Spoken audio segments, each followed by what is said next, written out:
Buenos días, buenas tardes, buenas noches, ¿cómo estás? ¿Todo bien? Hoy tenemos más una clase de Clínica 1. En realidad, hoy es la primera clase de Neurología, donde vamos a charlar sobre puntos muy importantes. Mi consejo es respecto de Neurología. Ustedes van a ver que vamos a tener la primera clase y va a parecer muy, pero muy abstrato algunas cosas, o sea, cosas que nosotros nunca vimos o que ya vimos ahí en Semiología, algunas otras materias. Pero Neurología es abstrato, pero es entendible. O que eu quero dizer com isso? Não é a primeira vez que nós vamos ver que vamos entender o conteúdo. É aí por la segunda, terceira vez, assim, já vamos a estar um pouquinho mais com mais afinidade por el conteúdo. O que eu quero dizer com isso? Solamente uma mirada em cada classe não é suficiente. Necessito que mirem por lo menos 2, 3 vezes cada classe, porque cada vez mais se vai agregando coisas, conhecimentos em nossa cabeça. Uma cosita sumamente importante também, antes de começar. Essa classe é recontra mega mix importante. Depois da classe, eu vou lhes enviar como se fosse listado de perguntas, não, de palavras, para que vocês empiecem a ser já as palavritas aí porque se perguntam no oral, geralmente, algumas palavritas clave, como gnóstico, que é gnóstico, como se evalúa todo isso. Bueno, ¿es o no es en neurología? O sea, ¿es tal patología o no es? Básicamente es así en neuro. Vamos a nos deparar con muchos conceptos nuevos y también muchas alteraciones nuevas que nosotros no estábamos acostumbrados antes con la parte ahí de gastro, de cardio, de respi. ¿Sí? Es un poquito distinto a cada cosa.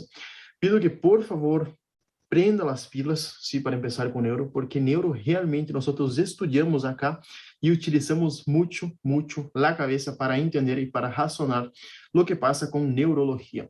Como eu disse, a primeira classe generalmente suele ser abstrata em um primeiro momento aí que entramos em contato com o conteúdo. ¿Sí? Entonces, pido que, por favor, essas primeiras 2 classes que nós vamos ter hoy es examen neurológico, o sea, la introducción a neurología. Después nosotros tenemos pares craneales, sí o sí, miren, porque eso va a ayudar después, por ejemplo, cuando el paciente tenga una CV, cuando tenga alguna lesión que cause una hemiplegia, nosotros vamos a empezar a juntar todo esse conhecimento desde a primeira classe e aí vamos a entender por vez neurologia. É um pouquinho abstrato e suele ser um pouquinho mais difícil que as outras matérias. Pero vamos a ver que o conteúdo não é tão largo assim como parece.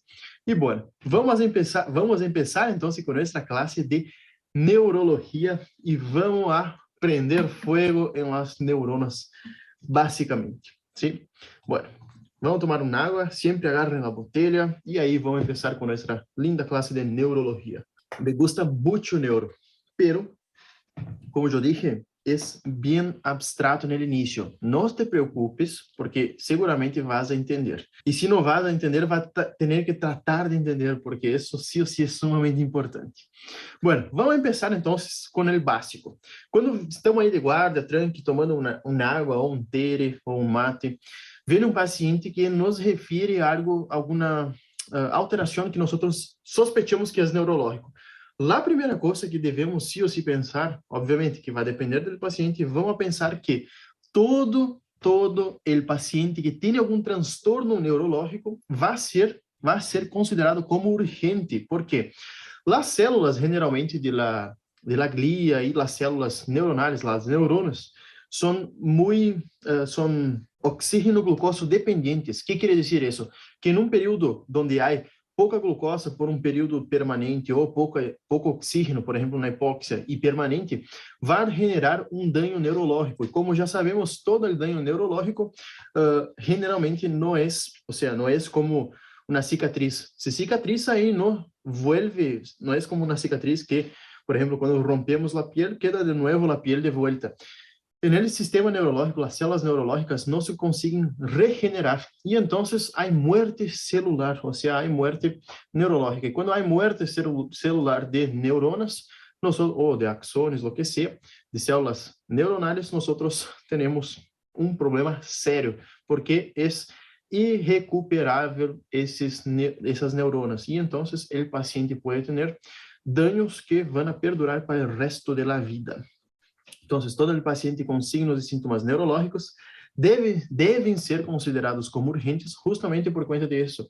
O cerebro é oxígeno, glucosa, oxígeno dependiente, depende desses dois dessas duas substâncias para desenvolver um perfeito funcionamento. Outra coisa, temos que diferenciar os pacientes que têm uma enfermidade orgânica e os que não têm enfermidade orgânica. O que eu quero dizer com isso? Basicamente é o seguinte, um paciente que vem, por exemplo, com uma enfermidade orgânica, é aquele paciente que estava com o auto aí, chocou o auto e vem com um traumatismo crânioencefálico, ou seja, um TCE. Em câmbio, o paciente que não tem uma enfermidade orgânica, ou seja, é uma enfermidade metabólica, nós vamos a pensar no seguinte, bueno, esse paciente que tem uma enfermidade metabólica é mais grave com TCE ou menos grave? Em realidade, a palavrita mágica acá é depende, porque não é o mesmo um paciente que está em hipoglucemia em curto período que um paciente que está em hipoglucemia por um largo período. Então, o que é importante saber? Que sempre o paciente que tem uma enfermidade orgânica, uma lesão, por exemplo, de uma vértebra, aí que lesionou a coluna medular, por exemplo, um TCE, que o paciente teve um choque de auto e chocou com a cabeça aí no techo do auto, ou o que seja, que vem com traumatismo crânioencefálico, é muito mais grave que generalmente um paciente que vem, por exemplo, com uma hipoglucemia. Por que isso é importante? Porque essa é pergunta de exame. Se, por exemplo, um paciente com TCE pode vir com um Glasgow de 0, já vamos ver que é o Glasgow, e um paciente de 0 não, de 3, que é o mínimo, e um paciente com hipoglucemia pode também vir com um Glasgow de 3. Então, quando te pergunte, e essa é pergunta certa del oral, bueno, viene um paciente com Glasgow de 3, ¿sí? Esse paciente é grave ou não é grave? Pensar isso e contestar. Sim, isso é uma trampa, porque um paciente que tem um Glasgow, porque temos que sim ou sim dizer a palavra depende, porque não é o mesmo um paciente que tem um Glasgow de 3 por um TCE que um Glasgow de 3 por conta de uma hipoglucemia, sim? Porque é distinto, porque a hipoglucemia nós tratamos com uma bala, glucosa, e o paciente com TCE o tratamento já é muito mais que simplesmente uma bala, uma glucosa, ¿sí? Então, quando o paciente vem com Glasgow de 3, que é um Glasgow baixo, o paciente está em coma, ¿sí? Nós temos que evaluar a causa, se é não orgânica ou orgânica, ou seja, se é metabólica ou orgânica. Basicamente, isso suele ser pergunta de exame. Bueno, temos que valorar todos os signos e sintomas. Se suele dizer que o paciente que tem uma afectação neurológica, a exploração neurológica é como se fosse outra exploração clínica, porque realmente a exploração neurológica é larga, é bastante coisa que nós vamos evaluar. Então, devemos mirar desde a cabeça até o dedo do pé. Al terminar a anamnese, e isso é sumamente importante, devemos ter, se esses são os pacientes que teremos que seguir generalmente um paciente aí que vem com uma afectação neurológica. Então, quando terminamos a anamnese, nós, como médicos, temos que sim ou sim ter alguma ideia, algum diagnóstico presuntivo sobre a natureza da enfermidade. O que eu quero dizer com isso? Se é grave, se não é grave, se é tratável, se eu tenho que chamar o neurocirurgião. Então, se eu tenho que ter uma ideia, que, por exemplo, o paciente hipoglucêmico, eu dou uma glucosa, uma dextrosa aí, al 5%, e listo, o paciente vai morrer. Em câmbio, o paciente que está com TCE, eu não vou só dar uma glucosa, eu tenho que chamar o cirurgião, entendem? Então, é distinto, eu tenho que ter uma ideia do diagnóstico presuntivo para poder chamar o personal que é, por exemplo, que tem lá especialização e chamar as pessoas corretas para tratar nosso paciente. Então, primeiro, devemos ter uma ideia de lo que está passando. Depois, nós que finalizamos a exploração física, que já vamos ver tudo isso, devemos fazer e ter uma ideia do diagnóstico topográfico e, por último, se possível, um diagnóstico etiológico. E aí sim podemos pedir os exames complementares. Bueno, esses 3 pontitos acá é o que nós mais vamos a poner em uma história clínica. Por quê? Inicialmente, vamos a razonar um pouquinho. Inicialmente, nós com o paciente neurológico, em la anamnese, nós temos que fazer esses 3 pontos. Um diagnóstico sindromático. Por exemplo, vamos ver depois que temos um síndrome de motoneurona superior, o paciente tem um síndrome de motoneurona inferior. Diagnóstico anatômico, onde está a lesão, ou seja, se é sistema nervioso central ou sistema nervioso periférico, e um diagnóstico etiológico. O que eu quero dizer? Depois do sindromático, do anatômico, eu vou também utilizar de exames complementares, como TAC, ressonância magnética, laboratório, e diagnosticar de maneira etiológica, ou seja, descobrir a causa que está generando essa afectação neurológica. Então, basicamente, ao fim de todo o meu exame físico, anamnese, eu tenho que ligar sim ou sim a esses três: diagnóstico sindromático, diagnóstico anatômico, onde está a lesão, e diagnóstico etiológico. Por exemplo, sistema nervioso central, temos se está em cerebro, se está em bulbo, protuberância. Sí, entonces, sí o sí, y eso es pregunta de examen, siempre hay que organizar cuál es el diagnóstico sindromático, después anatómico y etiológico, nuestra sospecha clínica. Básicamente, todo el paciente neurológico, entonces, vamos a caracterizar, a poner aí uma estrellita roja nele, porque é grave, e obviamente, tempo é cerebro, tempo é neurona. Em anamnesis, que é importante perguntar em anamnesis? Primeiro é a forma e a progressão de los síntomas. Se foi, por exemplo, uma alteração de início súbito, se foi uma alteração mais prolongada, porque o paciente geralmente com ACV tem um início súbito, em cambio, o paciente que tem, por exemplo, uma alteração mental como o Alzheimer ou Parkinson, é uma alteração que é mais insidiosa, ou seja, ao decorrer de los meses, anos, vai empeorando sua sintomatologia. Teremos que evaluar a consciência do paciente, se está, por exemplo, orientado em tempo, espaço e persona. Então, vamos evaluar a consciência do paciente, a memória, juízo e conduta, a avaliação emocional. Por exemplo, muitas das pessoas, quando têm alguma perda de algum familiar, suele alterar o fator emocional, então podem estar muito abatidas, podem estar afetadas emocionalmente por conta desse ocorrido. O lenguaje, vamos ver como como o paciente utiliza as palavras. Se, por exemplo, isso suele ser uma perguntita muito que se hace a los pacientes que são agudos em la guardia. Acá em Brasil, por exemplo, creio que em todos os lados, pero se hace muito, por exemplo, ¿vos sabés dónde estás e que está haciendo? ¿Qué te passou?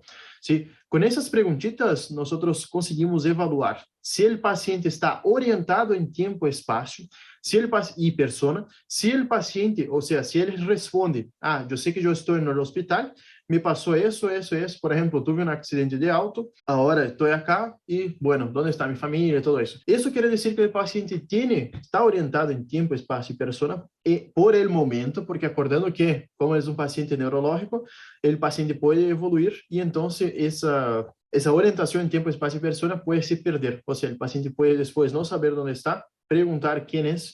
Muitas das vezes se pergunta também que idade tem, quando nasceu, onde vive, para evaluar a memória.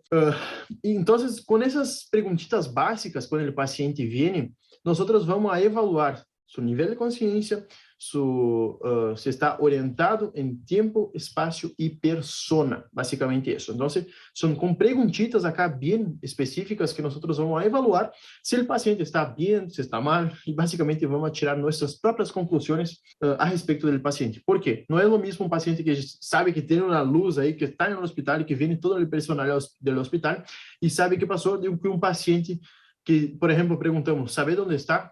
Sim, eu nasci em 93. Então, é sumamente diferente. Vamos mirar com outros olhos esse paciente que está em teste inestável, ou seja, que não está orientado em tempo e persona.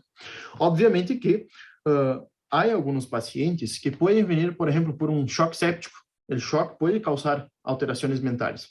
Então, temos que sim ou sim, por isso que eu disse antes, é importante diagnosticar se é uma lesão orgânica ou não orgânica. Vamos evaluar também a linguagem, as alterações visuais, sensitivas, náuseas e vômitos acompanhantes. Náuseas e vômitos acompanhantes, que pode passar acá quando, por exemplo, temos um paciente que tem alguma alteração metabólica, como, por exemplo, uma hiponatremia ou uma acidose metabólica. Muitas das vezes, esses pacientes podem ter a predisposição à formação de edema cerebral. O edema cerebral, nós sabemos que o crânio é um hueso que não que não se distende. O que passa com isso?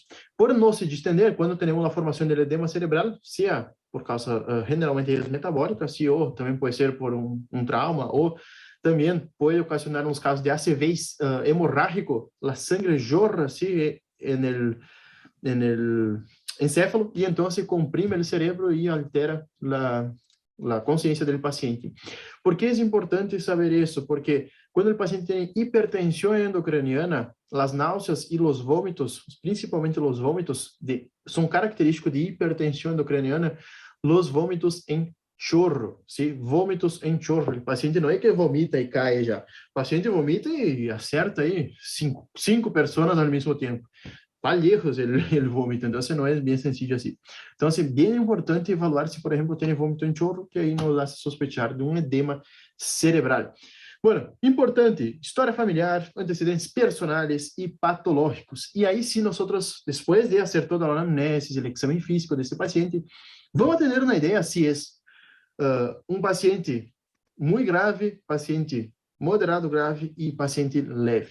Ah, pero tem diferença sim. Por exemplo, o paciente que já viene muito grave não vai estar orientado em tempo de persona, em cambio, o paciente de leve vai estar orientado em tempo de persona, habla, charla, tem algum náuseas, vômitos acompanhantes, pero é leve. Então, principalmente antecedentes personais e patológicos a respeito de enfermedades crônicas, como por exemplo diabetes e hipertensão, porque são sumamente importantes no contexto de um ACV isquêmico, um ACV hemorrágico. Por ejemplo, el paciente que tiene una presión ahí de 220 por 110, 130. Si ese paciente sufre un riesgo elevadísimo de romper ahí una arteria en el cerebro y formar y dar un ACV hemorrágico. Y también isquémico puede causar por cuenta que el cerebro tiene un mecanismo de autorregulación de la presión de perfusión. Entonces puede generar con que obstruya el calibre de las arterias y entonces disminuye el flujo sanguíneo cerebral. Entonces, principalmente na anamnesis, nosotros vamos a preguntar, solamente para hacer un repasito de eso, vamos a preguntar a respeito de la clínica del paciente, si fue de inicio súbito, crônico, ou subagudo, subagudo ou crônico, porque isso nos dá uma ideia de qual afectação é. Vamos a perguntar a respeito a los familiares, se já tive algum episódio, se é a primeira vez, todo isso, gente, lo básico, lo básico. Tudo tranqui hasta acá? Espero que sim. Voy a tomar un agua porque ya estoy con la garganta seca y ahí seguimos con el examen físico neurológico. Entonces, el paciente neurológico, siempre grave, estrellita ahí grave. Después, vamos a la anamnesis, siempre preguntar antecedentes de la patología, antecedentes del motivo de consulta, o sea, cuando empezó todo eso, si tiene dolor, si no tiene, alteraciones de parestesia, se tem, por exemplo, alterações sensitivas, todo isso hay que perguntar. Al exame físico, depois passamos ao exame físico neurológico, que é onde devemos ter ordem. ¿Por quê? Porque generalmente nós nos olvidamos de alguma cosita, ¿sí? E isso é frequentíssimo olvidar de algumas cositas. Bueno, vamos lá. Primeira coisa, quando chega o paciente, estamos aí, sentadito, tranqui, sí, llega el paciente, primera cosa que nosotros vamos a mirar va a ser, déjame yo ver si estoy grabando, porque por ahí estoy hablando como un loro, y sí está grabando. El paciente llega al consultorio, que nosotros vamos a hacer, la primera cosa es evaluar la actitud, la face y la marcha. Solamente con esa primera evaluación, si cuando yo miro al paciente veo, ya puedo sacar algunas conclusiones. Por ejemplo, si yo miro a mi paciente y viene así, que yo pienso que tiene un lado paralisado, e outro lado sano. Geralmente, obviamente, o lado paralisado tem borramento do surco nasogeniano, tem borramento de las arrugas, ¿sí? Então, sí o sí, penso que tem uma hemicara parálise, ou seja, tem parálisis facial periférica. Se for a central, só afeta acá a porção inferior. Sí, pero acá tem um paciente com parálisis facial periférica. ¿Qué yo quiero decir con eso? O el paciente tiene alguna alteración, por ejemplo, una parálisis de Bell, que es frecuente en mujeres, generalmente en la mañana. Acá en el hospital, una vez estaba acompañando, muy copado la parálisis de Bell, la mujer vino muy asustada y con esa cara, ¿sí? Generalmente es idiopático o tiene alguna alteración por linfoma, alguna otra cosa, pero es bien característico, gente. Mirar la parálisis de Bell nunca más te vas a olvidar. La mujer viene que se despertou, a la noche dormiu bem e se despertou assim, então sempre temos que pensar que pode ser uma paralisia de Bell ou pode ser algum ACV isquêmico, um ACV hemorrágico, todo isso. Então, quando nós, a primeira coisa é atitude, face e marcha. Generalmente, afectações como, por exemplo, parálise de los pares craniales são mais característicos, nós conseguimos ver. Pero, em cambio, em algumas outras alterações, es un poquito difícil, entonces nos vamos a guiar más por la actitud y la marcha del paciente. Entonces, viene el paciente, primera cosa, actitud, fases y la marcha. La marcha vamos a ver después, al fin de la clase casi. El examen mental, sumamente importante. El examen mental nosotros vamos a evaluar, básicamente, son 6 cositas que nosotros tenemos que evaluar. Una es la conciencia y atención, la memoria, la capacidad de abstracción y juicio. También vamos a evaluar la personalidad y el humor. Vamos a evaluar las funciones encefálicas superiores, como por ejemplo, gnóstias, praxias y lenguaje, eso. Y vamos a evaluar también si hay delirios, pseudopercepciones. Eso es el examen mental. Ya vamos a ver cómo se hace todo eso. Exame de los pares cranianos, tenemos una clase solamente de pares, donde vamos a evaluar todos los pares, que son en todo 12 pares. Sí, es una clase un poquito larga, pero creo que va a estar bien copada porque está bien resumida la clase, que es la próxima clase. El exame motor, ahí sí, vamos a evaluar qué nosotros tenemos que evaluar. Motilidad, la fuerza, parecia, parálisis, los reflejos, tono muscular y trofismo muscular. En el examen cerebeloso vamos a evaluar la ataxia y la praxia, vamos a evaluar la sensibilidad y signos meníngeos. Entonces, el examen neurológico es básicamente otro examen, como si fuera otro paciente, ¿sí? ¿Por qué? Ese sí tenemos que saber el orden, no es solamente inspección, palpación, percusión y auscultación. Ese sí es un poquito más complejo y como yo dije, va a parecer todo muy abstrato, pero después cuando nosotros, ahora parece abstrato, pero después cuando vemos un paciente con ACV, aí sí vamos a entender por qué estudiamos, por ejemplo, una parálisis flácida, una parálisis plástica, que es cuando no tenemos la flacidez. Entonces nosotros sí o sí vamos a entender por qué estudiamos todo de manera medio que abstrata. Parece difícil, pero gente, prometo que no es. ¿Sí? Miren por lo menos 2 veces esse video, porque es sumamente importante para entender algunas cositas básicas. Entonces, el orden, primero es evaluar el paciente en la primera mirada, después el examen mental a través de los tests que ya vamos a ver, para los pares cranianos, el examen motor, cerebeloso, sensibilidad y signos meníngeos. Si hay, por ejemplo, sospecha de una meningitis. Bueno, el examen mental. Dije que íbamos a ver, ahora sí vamos a ver el examen mental. ¿Qué nosotros vamos a evaluar entonces? La conciencia y atención, la memoria, capacidad de abstracción y juicio, funciones encefálicas, lenguaje, gnoses y praxias, personalidad y humor y pseudopercepciones y delirios. Bueno, ¿cómo se hace el examen mental? Básicamente con la anamnesis, ¿sí? Lenguaje, nosotros vamos a evaluar como el paciente consigue conjugar las palabras y utilizar el lenguaje propio del paciente.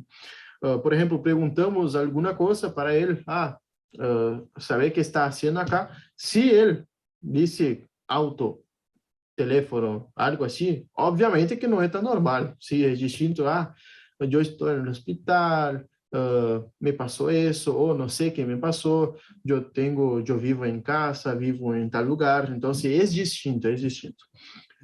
Y básicamente, como nosotros hacemos el examen mental? Después vamos acá para ese cuadrito azul, pero básicamente vamos a utilizar para evaluar las funciones del paciente, sí, las funciones básicas de vivir, básicamente con la escala de Glasgow. La escala de Glasgow va de un mínimo de 3 puntos hasta 15 puntos. ¿Cuál es el punto? 15 es el máximo, no es que 15 el paciente está mal, es lo contrario.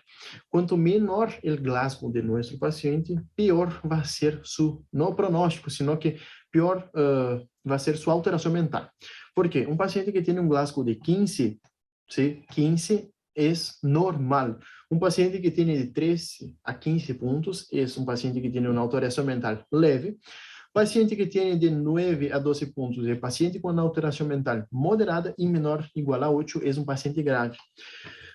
Ponto muito importante, anotem isso porque vai ser pergunta de exame. Paciente que tem um Glasgow de 8, ¿sí? ¿Qué yo voy a hacer con paciente? Tengo que entubar ese paciente por el riesgo que el paciente tiene de no conseguir hacer la ventilación de manera adecuada. O sea, tiene riesgo de muerte ese paciente que tiene un Glasgow menor igual a 8. O sea, paciente de Glasgow de 8 es indicación para la intubación orotraqueal. Anotar eso porque va a ser pregunta de examen seguramente. E como que nós vamos a evaluar a escala de Glasgow do paciente? Que é a escala de Glasgow? E basicamente são funções mentais, sim, são funções em realidade que estão relacionadas também com reflejos e que nós vamos evaluar se o paciente, vamos evaluar três coisas principais: a abertura ocular, a resposta verbal e a resposta motora. Obviamente que para ser um exame completo neurológico do paciente falta algumas cositas, mas nós por ahora temos que saber isso. E a escala de Glasgow sempre vai perguntar. Generalmente, em los choice, eles suelen dar um exemplo de um paciente que tem, por exemplo, abertura ocular al dolor, sí, por ejemplo,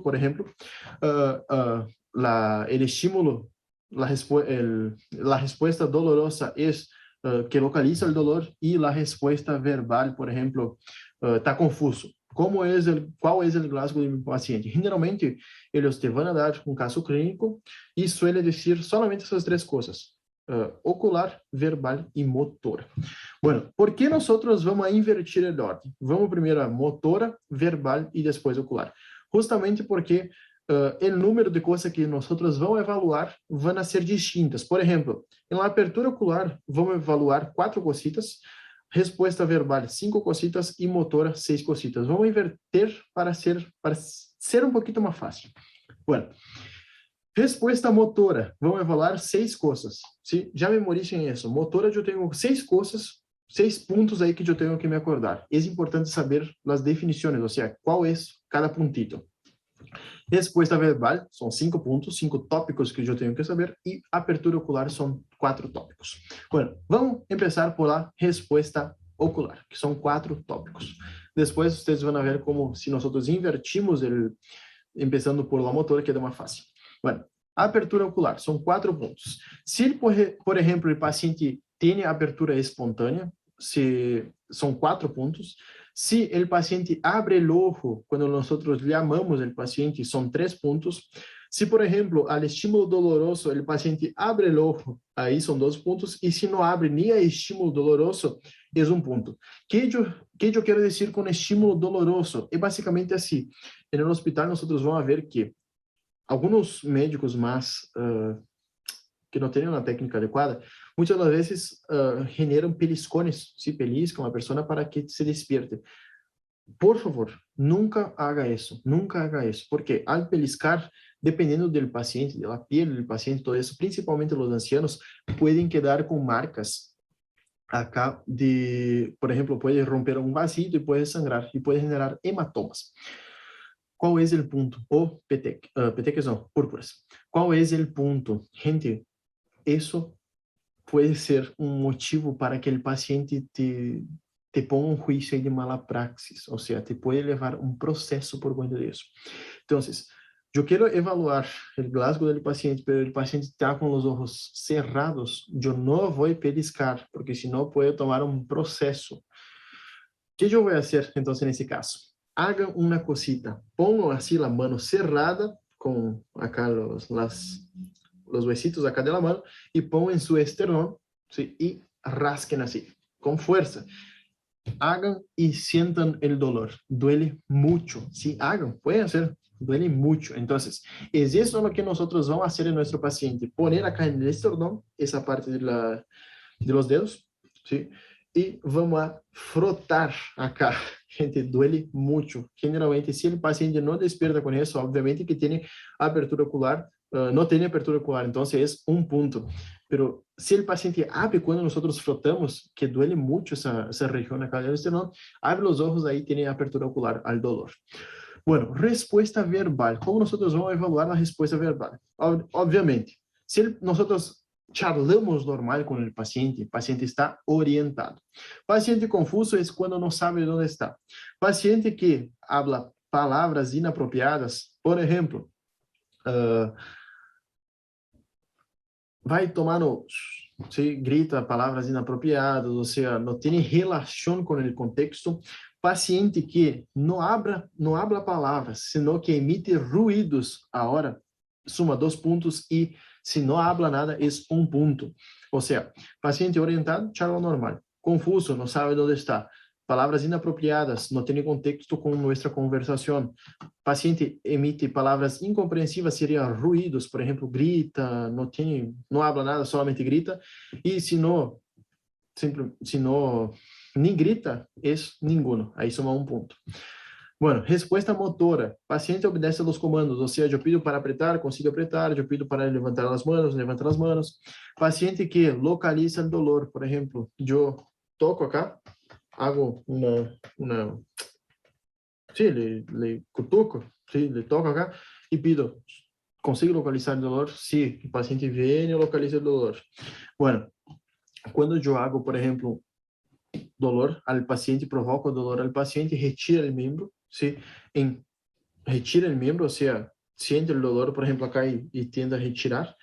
Otra cosa, flexión anormal. El paciente, yo provoco acá el dolor, el paciente flexiona, extensión anormal, provoca el dolor, el paciente extiende el miembro y si no tiene ninguna respuesta motora, el paciente va a sumar un punto. ¿Cuál es el punto acá de importancia, ¿sí? A respecto de la respuesta motora? Nosotros vamos a ver después que tenemos posiciones de descerebración, ¿sí? Que son sumamente importantes cuando el paciente tiene extensión. Entonces, por eso que es importante saber acá, cuando tiene flexión anormal y cuando tiene extensión anormal. Ah, perdón, yo hablé mierda. Flexión y extensión anormal no está relacionada al dolor, sino que el paciente ya viene todo flexionado o ya viene con la posición de descerebración, ¿sí? Que viene así el paciente, pero pegado al cuerpo. Es feo de ver la imagen, me olvidé de poner, pero bueno, después nosotros en otra oportunidad vamos a ver esta imagen de descerebración. Y bueno, ¿cómo el paciente puede venir entonces? Hay algunas definiciones que sí o sí son preguntas en el oral y que tenemos que saber.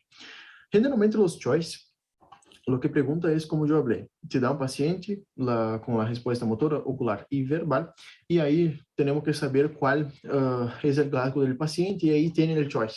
Tienen el Glasgow de 15, tienen el Glasgow de 14, 13, 12, 11, 8, 5, 4, y todo es relacionado a esa escala. Entonces pido que por favor mirar esa escala y memorizar, porque eso es sumamente de memoria, no hay mucho que hacer. Obviamente, escala de Glasgow vamos haciendo conforme vamos haciendo la anamnesis. No es que, bueno, terminé la anamnesis, terminé el exame físico, ahora voy a hacer la escala de Glasgow. No. Vamos haciendo todo medio que junto porque el paciente neurológico es agudo y es grave. Bueno, definiciones que hay que saber. Confusión. Confusión es cuando hay respuestas inadecuadas a las preguntas, disminución de la atención y memoria. Letargo es cuando el paciente está somnoliento, queda dormido con rapidez, o sea, es aquel paciente que está así, casi durmiendo, y ahí, por ejemplo, después, los niños principalmente se puede ver mucho eso. Letargo cuando después que baten con la cabeza en algún lugar, que generalmente genera, que tienen mucho sueño después del golpe de la cabeza, y ahí mueren y de nada, así. Entonces, duermen con rapidez. Están hablando ahí, y ahí, paramos de hablar, duerme. Y ahí, de nuevo, despierta. Entonces, eso es letargo. Y responde a estímulos mínimos, como yo hablé. Estamos hablando, el paciente vuelve a dormir, y ahí hablamos, señora, ¿no? Sí, eso ya vi acá en Brasil también cuando estaba acompañando, tenía una señora ahí que estaba con letargo. Bueno, delírio. Generalmente, niños y los ancianos también pueden presentar letargo, que duermen, agarran el sueño con rapidez. Delírio. Confusión con trastornos de percepción, o sea, el paciente ve cosas, ve colores, todo eso es delírio. Y con disminución de la atención, tiene mucha ansiedad y con excitación psicomotriz, o sea, está taquicárdico, taquipneico, y tiene así, desconfía de todo. Y tiene reacción inadecuada frente a los estímulos. Muy frecuente de ver en los pacientes que son que tienen cetoacidose diabética. Bueno, estupor. Estupor é quando, por exemplo, o paciente despierta durante períodos breves com estímulos visuais, verbais ou dolorosos, resposta motora ou queja simples frente a estímulos, ou seja, estupor. Por exemplo, um paciente que está no sonho assim e empieza com, por exemplo, assim, amanhã empieza a gritar, tira a mão, isso é estupor. E coma está no despierto ni orientada quando o paciente está aí, que não se mueve. Básicamente eso. Entonces, ¿qué tenemos que saber? Eso es básicamente la evolución que puede tener un paciente. Primero empieza con confusión, después letargo, estupor y por último coma. Ese es el orden que debemos nos acordar. Primero confusión, letargo, estupor y coma. El delirio podemos sacar de ese orden y podemos poner una cajita aparte, porque el delirio generalmente el paciente ya está excitado y está ahí muy con su... tiene alteraciones visuales, todo eso. Entonces, primero empieza si nosotros vamos evaluando el paciente que va empeorando su cuadro neurológico, empieza con confusión, después va a letargo, después estupor y después es coma. Coma es el último punto acá que el paciente va a evaluar, que va a evolucionar. El examen motor. ¿Sí? El examen motor, nosotros vamos a hacer lo siguiente. ¿Es importante el examen motor? Sí, es importante. Nosotros tenemos la clase número 3, que es de síndromes motores, que es cuando vamos a ver, por ejemplo, las alteraciones, por ejemplo, si es un síndrome motoneurona superior e inferior.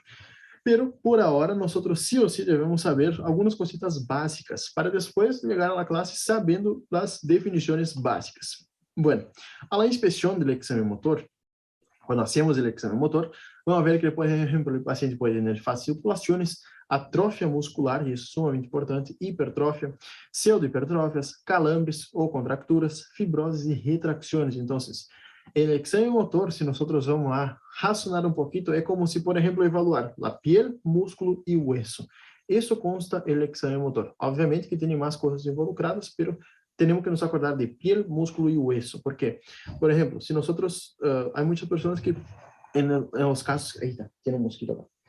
Los casos que tienen, por ejemplo, una afectación de motoneurona inferior, los pacientes generalmente tienen un corte del nervio, imaginen eso, corta el nervio y lo que va a pasar es muy frecuente la presencia de fasciculaciones. Si, por ejemplo, vamos a mirar la mano o lo que sea del paciente y empieza una contractura acá muscular, generalmente son músculos que son no en síndrome de motoneurona inferior, sino que las fasciculaciones generalmente se dan en un grupo muscular y empieza contracciones involuntarias en ese grupo muscular. Entonces se puede ver solamente con la inspección. Palpación, que nosotros vamos a ver, principalmente, exame motor evalúa que piel, músculo y hueso. Entonces, palpación, nosotros vamos a palpar que la piel y el músculo. Entonces, vamos a evaluar la dureza y si hay dolor. Bueno, vamos valorar a força muscular. Como se evalua a força muscular? Damos as mãos para o paciente e pedimos para que ele apriete com toda a força. E aí evaluamos se os dois lados estão, se o paciente consiga apretar na mesma intensidade dos dois lados. Por quê? Um paciente que tem uma CV isquêmico, generalmente, o que vai passar é o seguinte: damos as mãos aí, apertamos as mãos com toda a força, em uma mão aprieta com muita força, pela outra a máxima força que ele está dando não aprieta com tanta intensidade. O que passa? Se, por exemplo, e acuérdense isso, se, por exemplo, o paciente está apretando a mão esquerda com pouca força, a direita consiga apertar com muita força, acuérdense que se temos uma CV isquêmico, a fibra nerviosa que desciende viene do lado direito. ¿Sí? Porque empieza cayendo do lado direito la señal para contrair, pero al pasar por el bulbo, ¿sí? Decusan las fibras motoras. Entonces, al decusar las fibras motoras, nosotros podemos tener una idea de la localización de la CV. Si, por ejemplo, el paciente tiene una CV, en el caso, nuestro paciente tiene una CV, nosotros tenemos como tener la idea topográfica, si es del lado derecho o si es del izquierdo. Por eso que primero el diagnóstico sindromático, topográfico y etiológico. ¿Entienden ahora un poquito? Básicamente es así. Por ejemplo, paciente entonces con la mano izquierda no consigue presionar, opa, yo tengo alguna alteración o en la propia miembro, la propia inervación, o yo puedo tener del otro lado, que es acá en el sistema nervioso central, un ACV isquémico del lado derecho. Acuérdense que decusa las fibras. Y eso vamos a ver después en la clase de síndromes motores, que es la próxima clase que nosotros vamos a estudiar bien las fibras motoras. Bueno, força muscular, então, vamos a evaluar também poniendo na escala de 0 a 5. 0 é quando o paciente não contrai nada, ¿sí? E 5 é quando o paciente contrai normal. Outra cosita que se suele utilizar também como valoração da força muscular é a respeito da contracção dos músculos. Por exemplo, se o paciente consigue ter força normal, é 5 pontos. Se tem força um pouquinho mais débil, é 4 puntos. Se, por exemplo, o paciente consegue manter em relação à gravidade esses 3 pontos, 2 pontos consegue solamente levar levemente, 1 ponto não consegue mover e 0 pontos, se não me engano, não tem nenhuma contração muscular. Debilidade global. Vamos avaliar com a maniobra de Barré e de Mingancini. Vamos avaliar se há parícia. Como eu disse, generalmente, nós, no paciente com ACV, vamos imaginar um paciente com ACV. Vamos utilizar a maniobra de Barré e de Mingancini. Mingancini temos o membro superior e inferior. A maniobra de Barré é basicamente assim. Pedimos para o paciente poner as 2 manos juntas, tal qual como está acá, ¿sí? 2 juntas, e vamos pedir para que o paciente abra os dedos com toda lá, ¿sí? Um paciente normal consiga abrir os dedos, obviamente que não encostado assim, junto as manos, pero separado, obviamente que vamos ver que o paciente consiga abrir a mão. Essa é a maniobra de Barré. E no paciente afetado, que tem, por exemplo, um ACV isquêmico, o paciente o que vai passar é o seguinte, ¿sí? El paciente, ejemplo, si el paciente tiene un ACV isquémico del lado derecho, vamos a acordar que el paciente es el mismo paciente de antes. Tiene un ACV isquémico del lado derecho, lo que va a ocasionar es lo siguiente. Esa mano, mi mano derecha, tiene normal, pero por la decusación, ¿sí?, de las fibras, abre la mano izquierda normal, pero la mano derecha no consigue abrir de manera adecuada, o sea, abre menos. Essa é uma maniobra de Barré. Outra coisa que se suele hacer mucho é uma maniobra de Mingancini, pero no de los miembros inferiores, de los miembros superiores. Se pide para que o paciente quede de pie, ¿sí? E aí cierre os olhos e se extienda as mãos. O que passa nesse paciente? O paciente cierra os olhos, porque é importante, porque aí o paciente não tem noção de como estão as mãos. Contamos uns 30 segundos e o lado afetado, vamos imaginar o mesmo paciente de antes, que tem uma ACV do lado direito, decursou, então se afeta meu lado esquerdo, ¿sí? Então, esse paciente cierra os olhos e conforme vai passando os segundos, esse braço esquerdo que tem a aparência vai descendendo. Então, depois dos 30 segundos, 1 minuto, o paciente abre o olho e queda assim, queda com essa distância ou até mesmo descendo um pouquinho mais a posição do braço. Sumamente importante, isso se faz muito no consultório porque é bem fácil, bem sencillo de fazer e também nos dá uma ideia de que pode estar passando com nosso paciente, ¿sí? Então, Mingancini e Barré, sumamente importante. O de Mingancini, sí o sí, casi sempre se hace. Depois, vamos utilizar a exploração do tono muscular, ou seja, se está hipertônico ou atônico, e a exploração dos reflejos musculares, que já vão haver todos os reflejos. Vamos avaliar, por exemplo, se o paciente tem parálisis, se a parálise é central ou periférica, tem afectações distintas, ou seja, a lesão é distinta, se a lesão é central, é uma parálise central, e se é periférica, e isso vamos ver na classe de síndromes motores, e vamos avaliar, por exemplo, se o paciente tem uma hemiplegia, e aí na hemiplegia também vamos ver na classe de síndromes motores, que vamos solamente agora introduzir os términos. Hemiplegia pode ser espástica ou flácida. Qual é a diferença? Espástica é quando o paciente tem hipercontracção muscular e flácida tem hipocontractura muscular. Solamente vamos introduzir términos hoje. Na próxima classe, nós vamos ver mais que nada a hemiplegia e parálise de uma maneira mais pontual. Mas hoje, solamente, mais que nada, vamos a introduzir términos. Hemiplegia, só para acordar, é quando afeta hemiplegia, lado corporal del paciente, del mismo lado. Se va a tener afectación del brazo y de la pierna del mismo lado. Hemiplegia o hemiplegia, pueden llamar. Reflejos, sumamente importantes. Nosotros tenemos que evaluar 4 tipos de reflejos. Los reflejos profundos o osteotendinosos, los superficiales o cutâneo-mucosos. Puse así porque puede aparecer en el examen, evaluando el reflejo osteotendinoso. Acordar que é ele profundo. Vamos evaluar agora o reflejo cutâneo mucoso, são os superficiais. E reflejos de automatismo medular, como por exemplo, se eu tenho que é o reflejo de automatismo, é o arco reflejo. Eu pongo a mão na olha, na panela, olha caliente, eu sei que vou queimar, o arco reflejo é sacar a mão de maneira rápida. E reflejos de la postura e atitude. Bueno, vamos começar por os reflejos profundos. Quais são os reflejos profundos? Generalmente, nós em los reflejos profundos temos que saber o seguinte, ¿sí?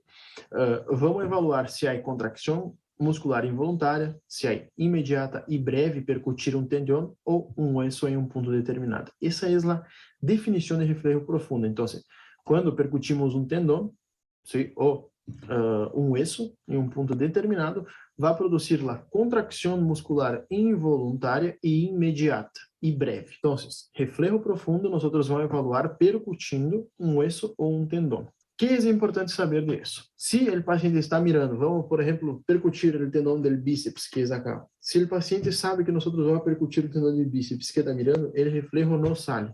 Se o reflejo não sai, não quer dizer que seja patológico. ¿Sí? Ojo nisso.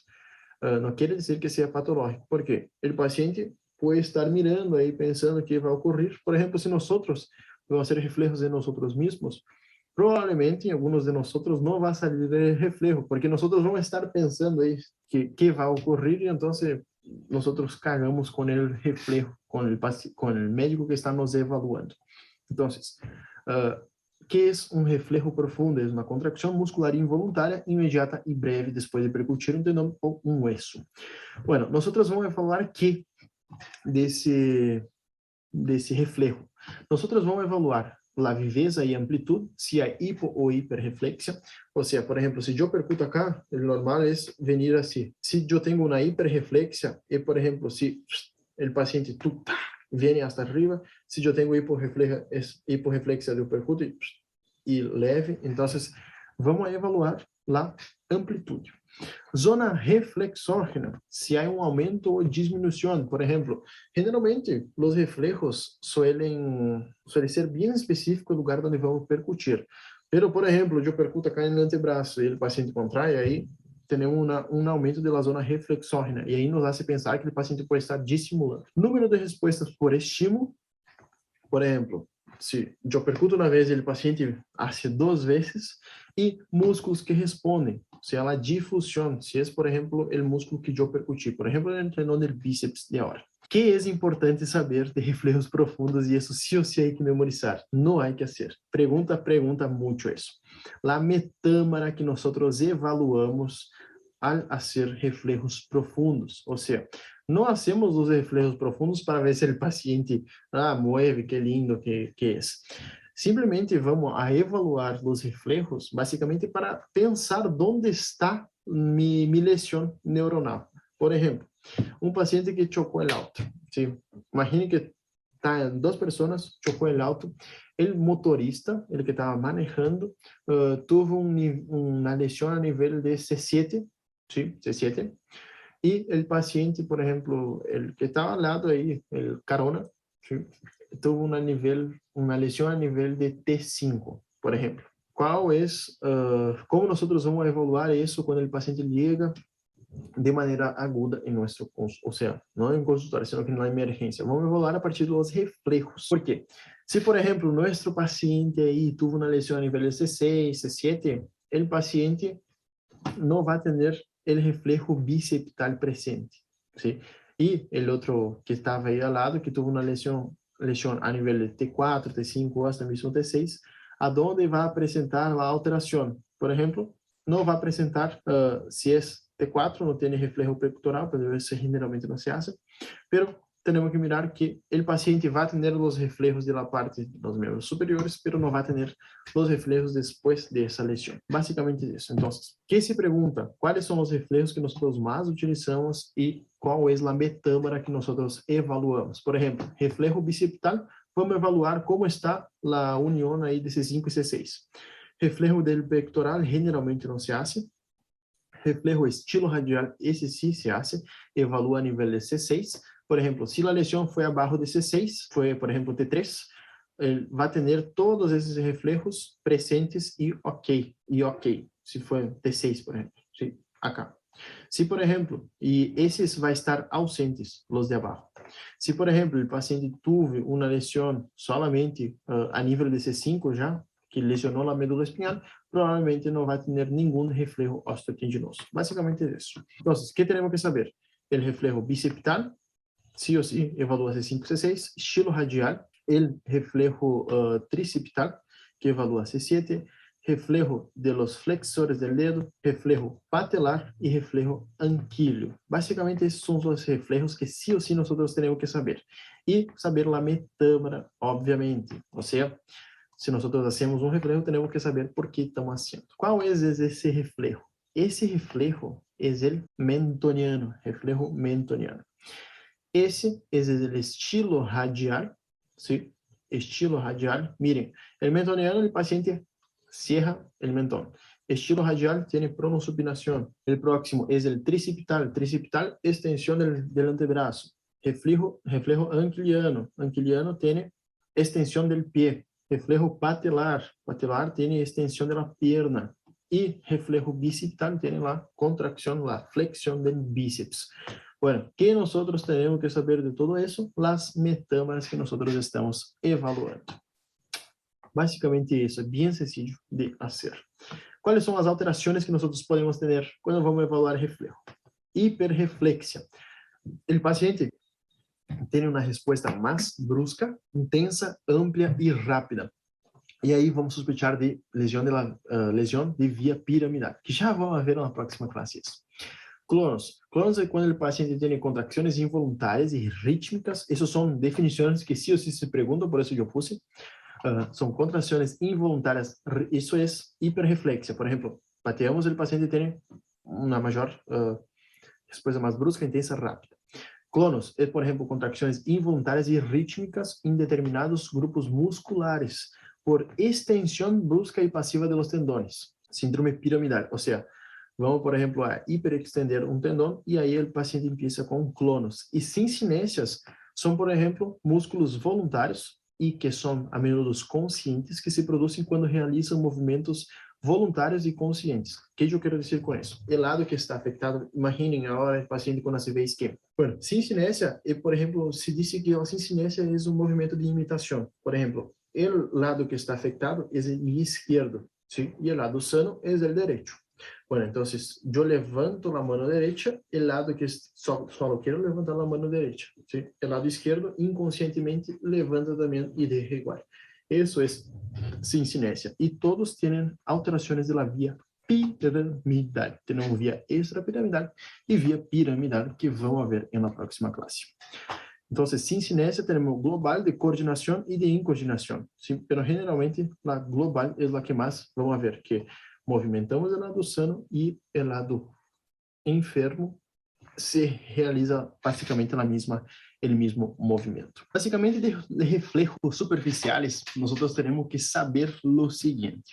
A respecto del reflejo glossofaríngeo, ¿sí? Del reflejo corneano y también del reflejo cutáneo abdominal. Estos dos primeros vamos a ver en la próxima clase de los pares craneales, pero esse último nosotros tenemos que saber. El cutáneo abdominal, generalmente nosotros vamos a hacer con una punta de un abirome.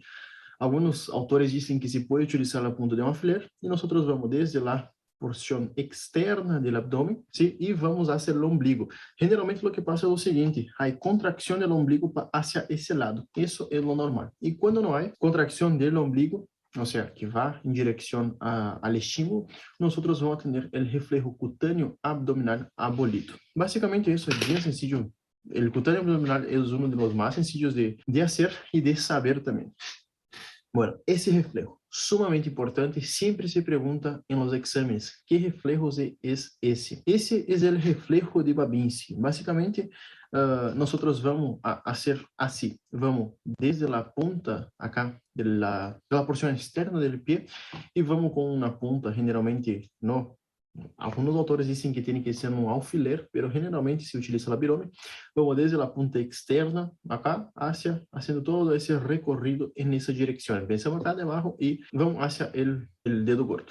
Lo que pasa es lo siguiente, en condiciones normales, como nosotros podemos ver, tenemos una contracción de todos los músculos, pero en condiciones anormales, en lesiones de la vía córtico-espinal, nosotros tenemos esa presentación, que es la famosa respuesta de Babinski positiva, que aparece como si fuera abre los dedos en forma de abanico, ¿sí? Básicamente es eso. Cuando el Babinski no sale, nosotros podemos utilizar sucedáneos. ¿Qué son los sucedáneos? Sucedáneos son, por ejemplo, maniobras que nosotros podemos hacer la utilización para intentar hacer intentar provocar um Babinski. A maniobra é a seguinte: vamos utilizar a de Gordon ou a de Opening, são as mais utilizadas. A de Shadow generalmente não se utiliza. Gordon e Opening, Gordon é basicamente comprimir os gemelos e fazer o reflejo, e Opening é quando nós comprimimos o tendão da tibia e então comprimimos e empurramos hacia abaixo e comprimimos esse tendão, o tendão tibial, e então vamos facilitar a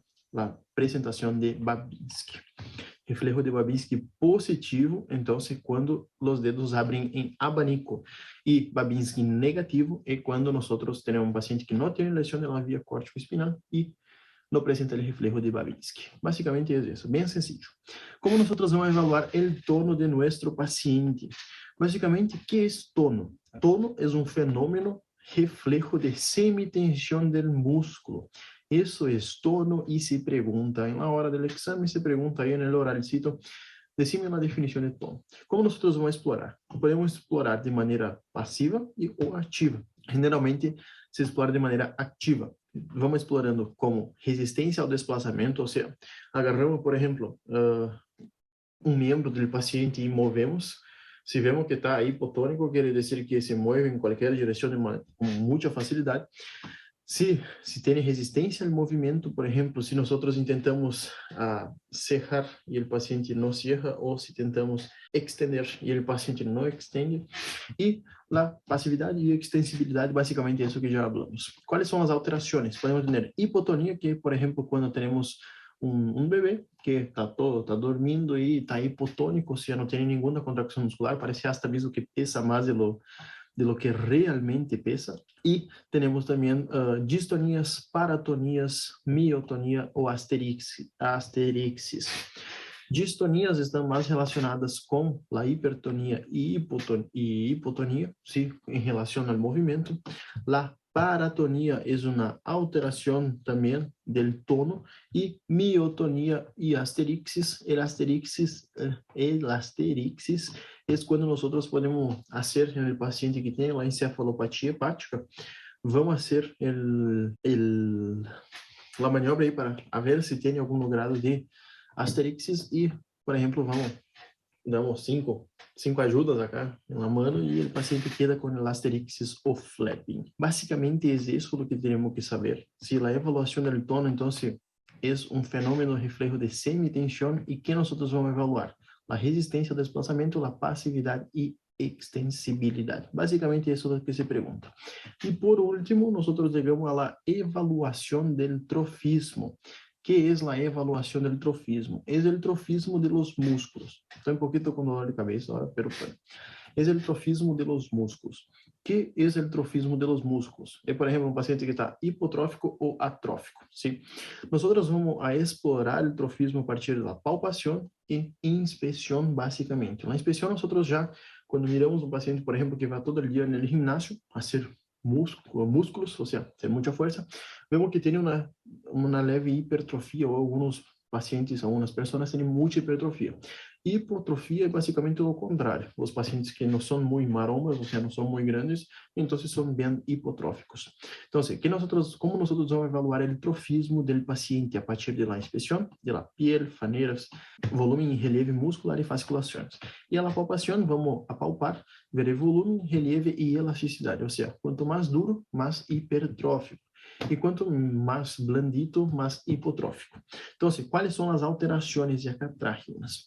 As alterações se podem ser chamadas de distrófias, sim? Distrófia ou distrófias. Então, todas as distrófias são a atrófia, a hipotrófia, a hipertrófia, a mioquimia. Basicamente, o que sim ou sim nós devemos mirar quando vamos evaluar o trofismo muscular do paciente. Vamos ver se, por exemplo, tem atrofia. Sim? Por exemplo, esse é um bíceps normal e esse é um bíceps atrofiado. Tem uma distrófia, é atrofia. Sim? Tem, por exemplo, uma hipotrofia. A hipotrofia é quando, por exemplo, o paciente não chega ao ponto de ser atrófico, ou seja, muito chiquito o músculo. É um pouquinho menor do normal. E o paciente com hipertrofia é o paciente que faz todo dia, vai todo dia no ginásio. ¿Qué es mioquimia? Mioquímica yo tengo, seguramente algunos de ustedes también pueden entender, que la mioquimia es la contracción muscular parcial, asincrónica, periocular o peribucal.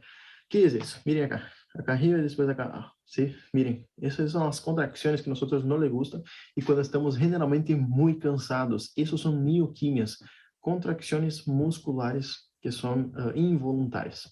Generalmente son bien lastimosas cuando estamos muy cansados. Y básicamente la clase de hoy fue una introducción al sistema, a la neurología. Yo creo que quedó bien sencilla la clase, parece ser abstrato algunas cositas, pero al decorrer de las otras clases nosotros vamos a empezar a entender por qué empezamos a estudiar determinados asuntos. Pero bueno, muchas bendiciones a todos ustedes y nos vemos en la próxima clase. Adiós y tengan una linda tarde, una linda noche de estudio y nos vemos.